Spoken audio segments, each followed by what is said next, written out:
Good afternoon and welcome back to the Emergency Operations Center, where our teams from across Louisville Metro government agencies continue to work around the clock to monitor the flooding events that we're dealing with across the city to ensure that safety is our number one priority and everyone across the city is safe and remains safe.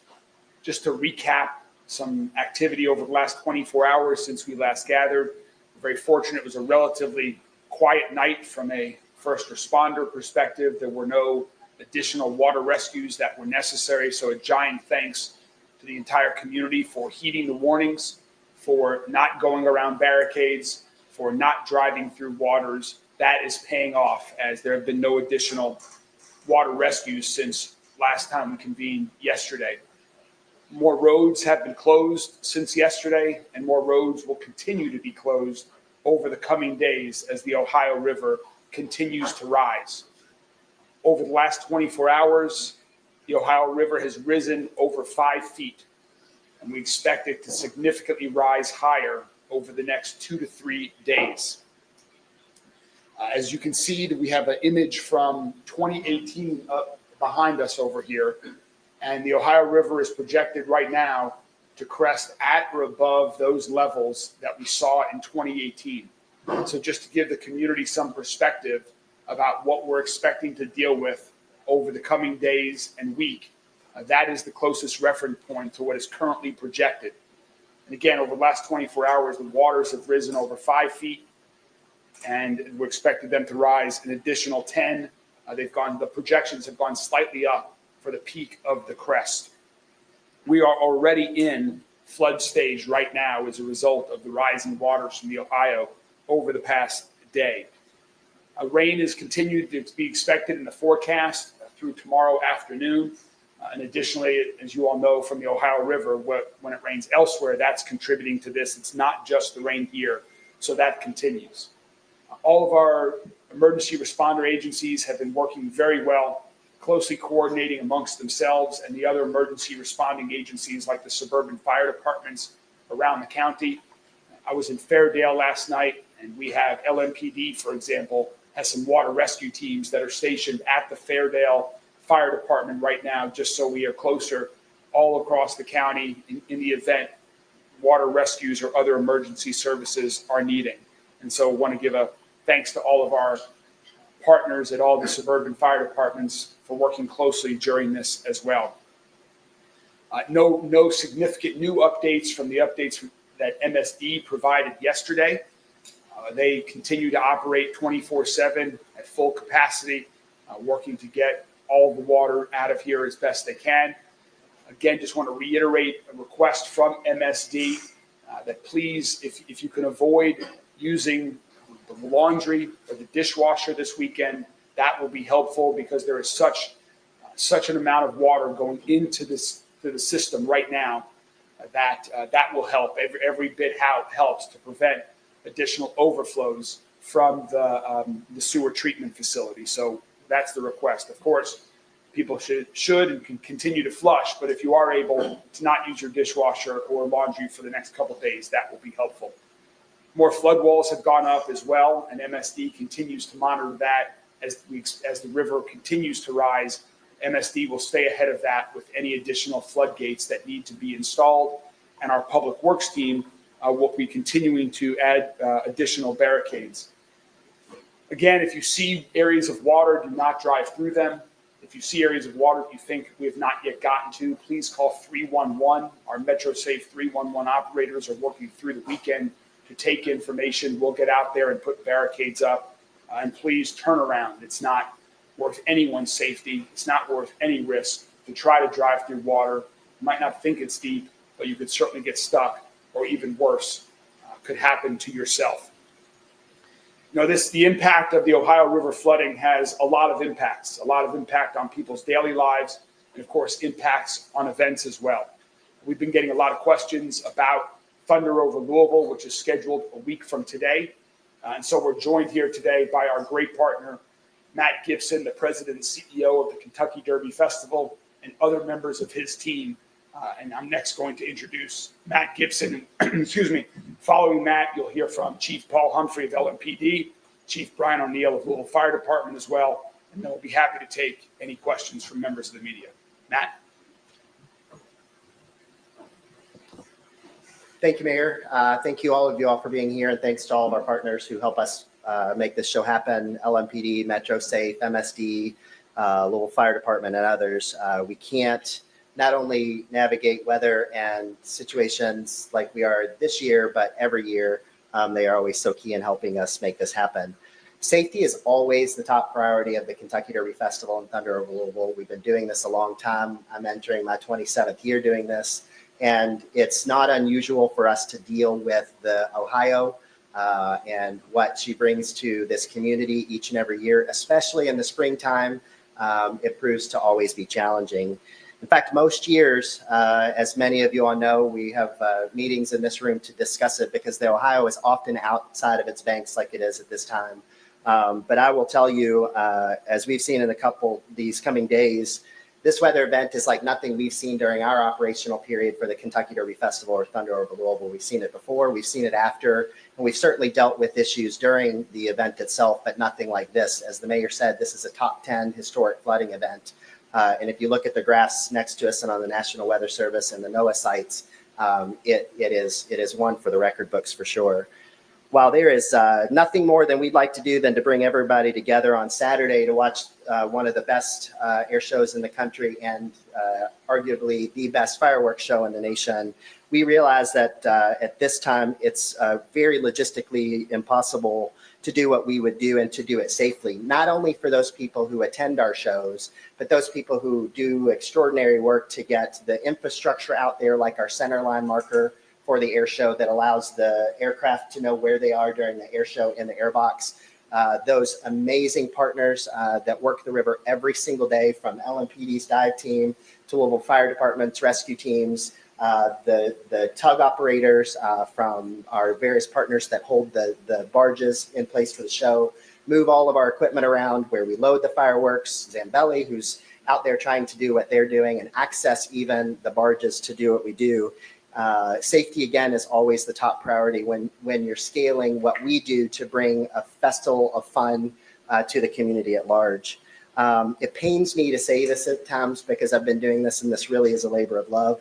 We've made the very, very difficult decision to cancel Thunder Over Louisville this year.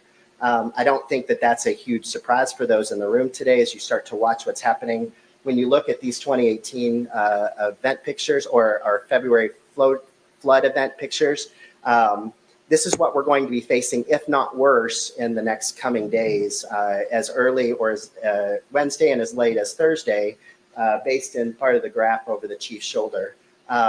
This is extraordinary based on those numbers, and it would mean that over 99% of the waterfront is underwater and exceeds all the way back to Melwood Avenue.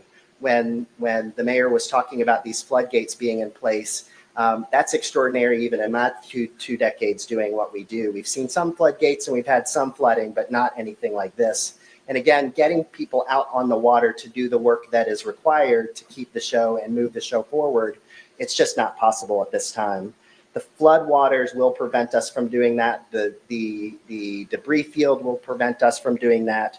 The viewing areas along the waterfront will be inaccessible. And even, again, accessing the barges to install the fireworks at this time, because a lot of work is underway even up until this point. And we believe even tonight that we won't even be able to access the barges to even do so.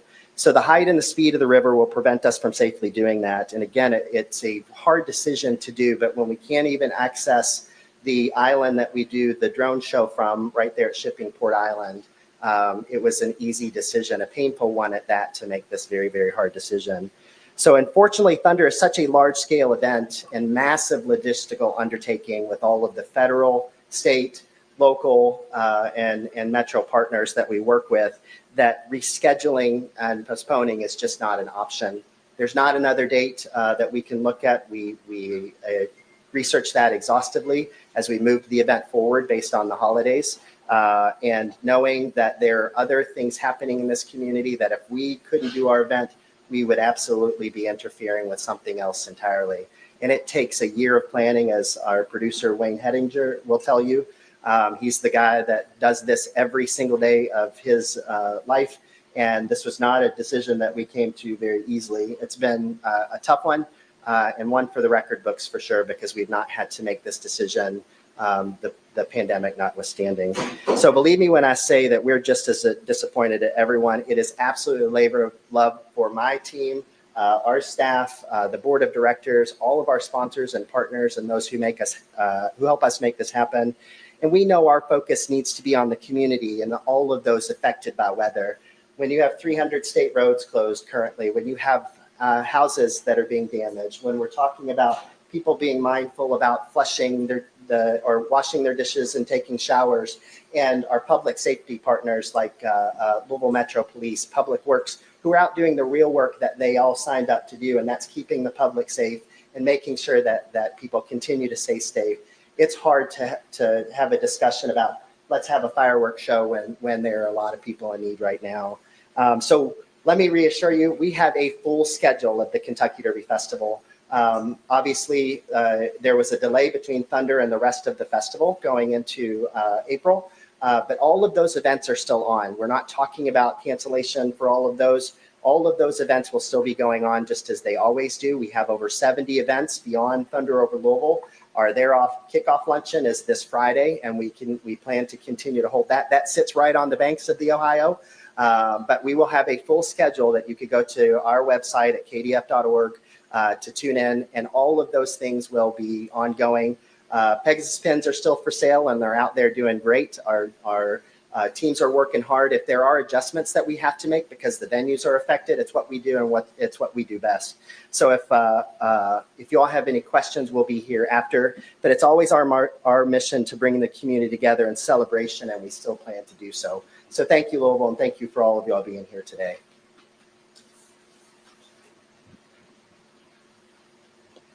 So I want to say thank you to Matt and KDF, as well as the mayor and the community ahead of time, because I think we all know how significant of a decision this is. And even though it's a logically an easy decision to make, it's a tough one for the community. And so I'm appreciative that they made this decision based on public safety needs. That when you image search Louisville, I think you all see images from Thunder Over Louisville and how much it means to us as a community. And so it's very important that we put public safety first, and understanding that resources are limited, and we have to put those resources where they're needed in order to keep people safe. The police department has about 20 rescue divers that can participate in this, and they go into working with KDF and the fire department and doing all the pre-checks and everything to make sure that Thunder is safe. But their primary job is being tasked right now to make sure that everyone is safe out there. The fire department has a few dozen divers. Some of the suburban fire departments have rescue divers. And so it's important that we primarily put those resources where they're needed to keep people safe. And to echo the mayor's point, I also want to say thank you to the community for heeding the warnings. If you go out there and make a poor decision and put yourself in danger, you're putting the lives of officers and firefighters in danger. And so you're risking their families as well. So we are very appreciative that everyone has heeded the warnings, and we will continue to make decisions in order to protect the safety of the community. And I'm grateful that everyone standing here with us today has done the same. So thank you, and I'll turn it over to the fire chief.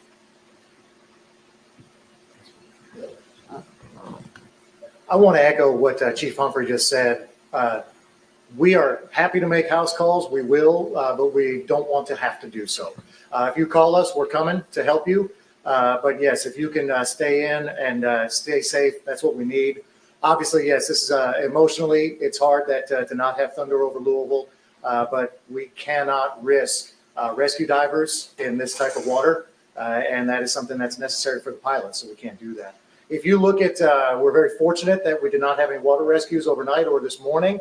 But please don't allow this kind of, since we haven't had this huge storm like we did earlier this week, this has been more of a steady encroaching water and rain.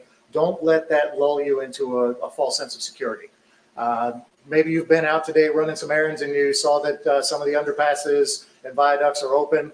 They might not be that way tonight. We've got another system that's going to hit us. We're going to have a lot of heavy rains. please try to stay safe. For the fire department, we've put on extra boat crews, so we are prepared and we've got those spaced around the city to make sure that we're ready in case they are necessary. We also, I want to just remind that the rest of the state is suffering along with us. We have a Swiftwater team that's in Casey County right now, helping out there. And so that you don't lose sight of what the rest of the state is going through. It's much worse as you get further south and west of here, down towards Mayfield, Paducah. And there are teams in state from Vermont, from Georgia, and from Maryland that are here to help out the rest of the area. Obviously, we're fortunate here in Louisville that you've got the Louisville Police Department, Louisville Fire Department that can handle this, but other areas of the state are not so fortunate. But please continue to stay safe, stay inside unless you absolutely need to get out. And if you even think that there's water, do not try to drive through it because you have no idea how deep that might be.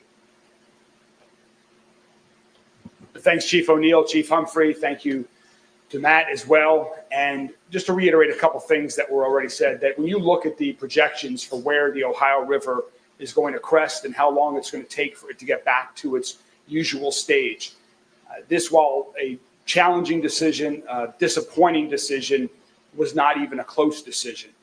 Because when you look at the projections, it will be way above any, even in these models here to my right, you can see that it's going to be way above the safety zone for pulling off a Thunder over Louisville. Matt and his team at Kentucky Derby Festival make the challenging happen every year. Having 70 events in such a short period of time is something unlike any other city in the entire country enjoys. They're used to dealing with challenges. They're used to reacting to Mother Nature, to making decisions on the fly. But this one here is really not even possible because of the unique set of circumstances and the danger that the Ohio River is creating with this top 10 historic flood event that we are in the process of experiencing here in Louisville.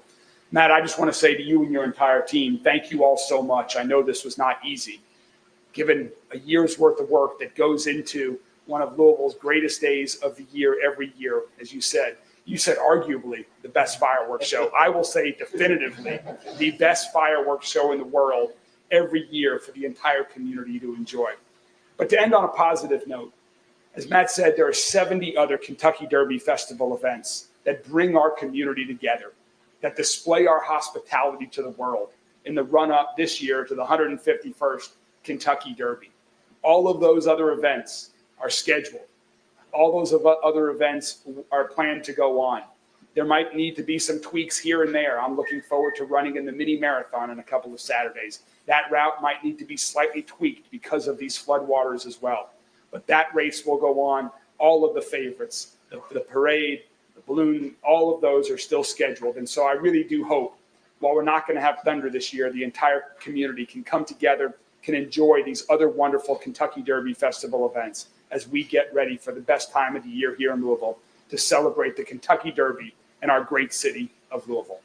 Thank you all very much, and all of us are happy to answer any questions that you all might have. Has Thunder over Louisville ever been canceled before? With the exclusion of the pandemic and what everybody faced during that time, in its 36 years, it has never been canceled before. And much in large part to the great partners that are standing in this room and have been alongside us to make the extraordinary happen. But this is a unprecedented event currently. Now, in terms of postponing a week or two, would even the water levels be even applicable to even having the event, a week from now, 2 weeks from now? Certainly, and we moved the event a week forward this year, and a lot of that was based on a lot of discussions with the community on the Easter impact and our ability to even have an air show and the like, and the resources needed. But even barring that, it would be tough because of all of the requirements that it takes to move the fireworks from their home location to here, the federal agencies that sign on board, scheduling for all of the partners that help us do it, one of the largest open air venues in the country on an annual basis, and that huge lift. It's not like if we had to move the balloon race by a day or so or another event because of its magnitude, it's virtually impossible to do so.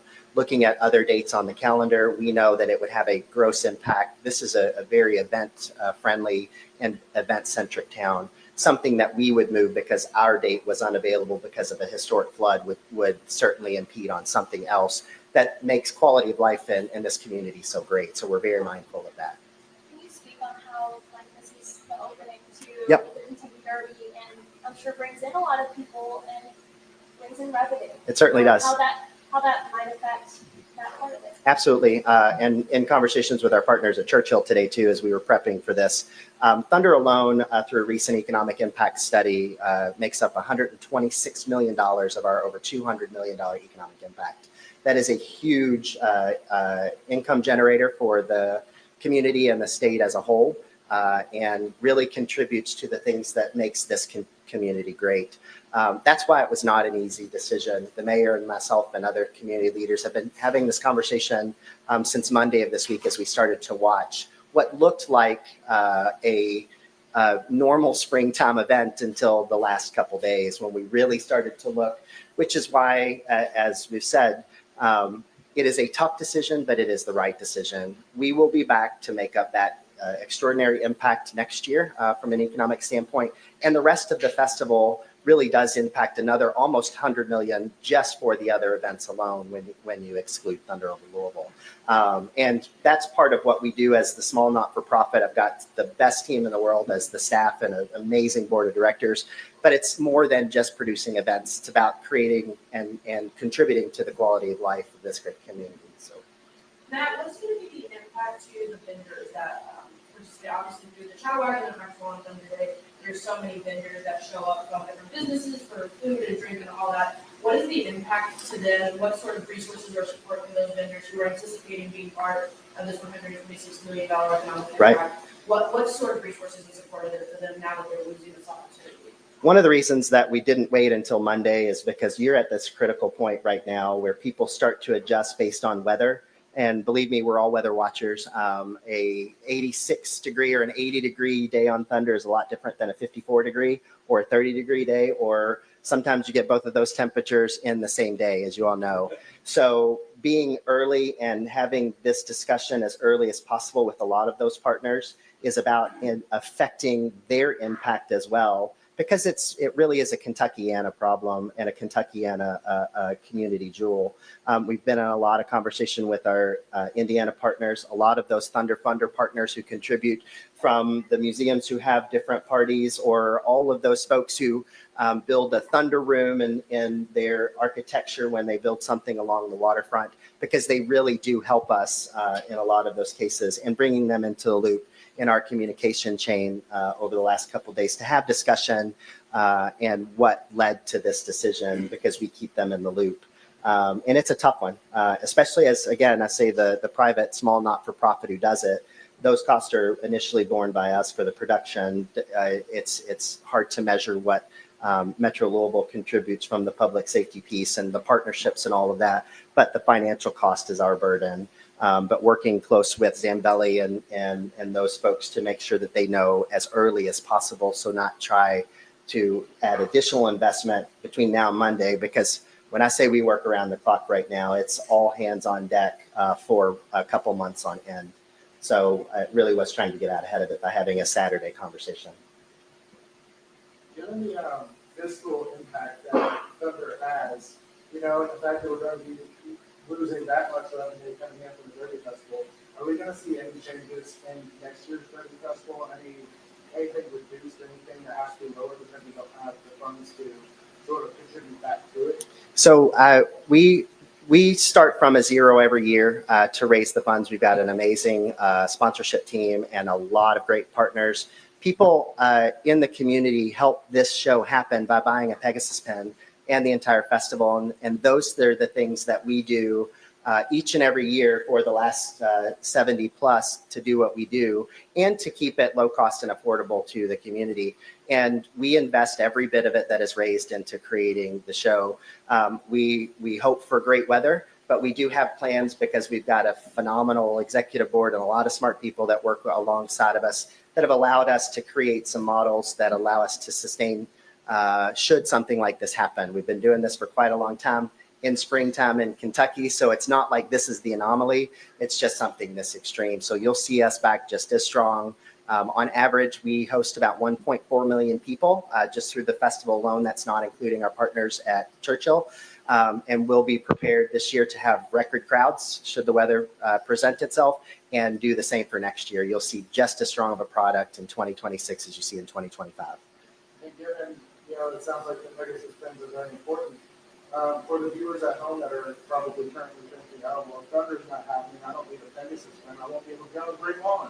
I tell you, oh yeah, Well, what are the benefits? Go ahead. I tell you, there's no other ticket in this town that you can buy and go to multiple events like you can with the Kentucky Derby Festival. When you go out there and you buy it at any one of our partners like Kroger or any number of those multi-hundred locations, you get a lot of that back once you open your envelope with the coupons, and those are partners who contribute to the success of the organization. So when people are out doing that and they believe that boy, do I need one, that's why there's over 70 events. We have something for everyone. Just log on and look. And it was going to, we've actually been underway. We had one yesterday.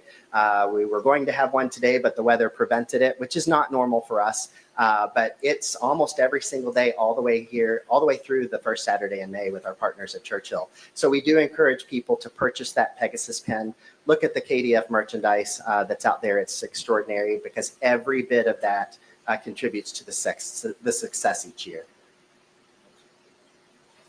Any other questions? I had a question from yesterday, information referenced yesterday. With the testing amount in the west and southwest of Louisville at 68, can you talk about how that side of the city is being prepared and what that may look like, just so they have an understanding as well?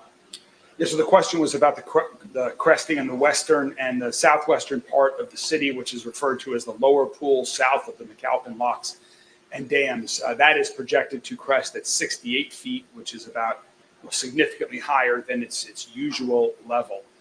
So we're taking the same precautions in every part of the county. MSD has made significant improvements to that part of our city over the past several years that will help.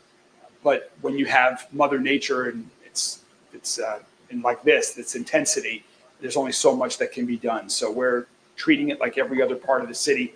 There's parklands that are along there. They certainly will be flooded.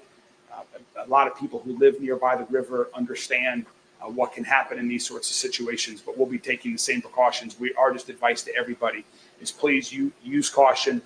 Don't wait until it's too late. Get ahead of it. If you live in that area, you need to be prepared and continue to monitor it.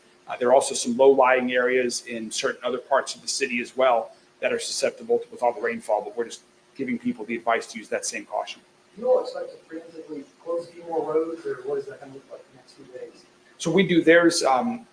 We continue to post all of the road closures on our website at louisvilleky.gov. And as the waters go up, we're getting ahead of that based on our knowledge from previous years of flooding, what roads we have to close based on the river rising to certain levels. So, for example, right now, if you get off the ramp at 3rd Street on 64 downtown, you cannot make a right or a left turn. That's different from yesterday. You can still go straight, go south on 3rd Street. As the waters continue to rise, it is likely that entire ramp will be closed. As you go up the river as well, there are other road closures that will occur.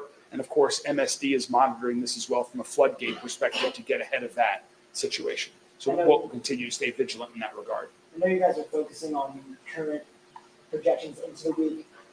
When it finally starts receding, what resources will be available to the impacted members of our community? So the question was about what resources are available to the impacted members of our community once the floodwaters start receding. I declared a state of emergency for Louisville. The governor declared a state of emergency for the entire state. And so we will be collaborating, combining all that information. And we're hopeful that there are federal resources available in certain situations. We'll have debris pickup. Hopefully starting next week, we'll get more information to people that have debris from the storm earlier in the week or anything else related to the flooding. If people need unique assistance, please call 311 to let us know. But our public works team, our solid waste management team will be out there assisting with the cleanup all around the city, letting people get back to normal prior to these severe weather events. Thank you all very much. We're going to let our teams get back to it, and we'll continue to stay in touch. You can follow our social media channels for the latest information, We don't expect to have a press conference tomorrow. We did, as Matt said, for a lot of different reasons and out of respect for the vendors and everyone else that's working 24/7 in preparation for Thunder. We didn't want to wait until Monday when the decision became clear. So we had that today. We don't expect to do this tomorrow, but if necessary, we will. We'll continue to keep everybody informed. Thank you all very much. Stay safe and use caution when you're out there. Thank you all.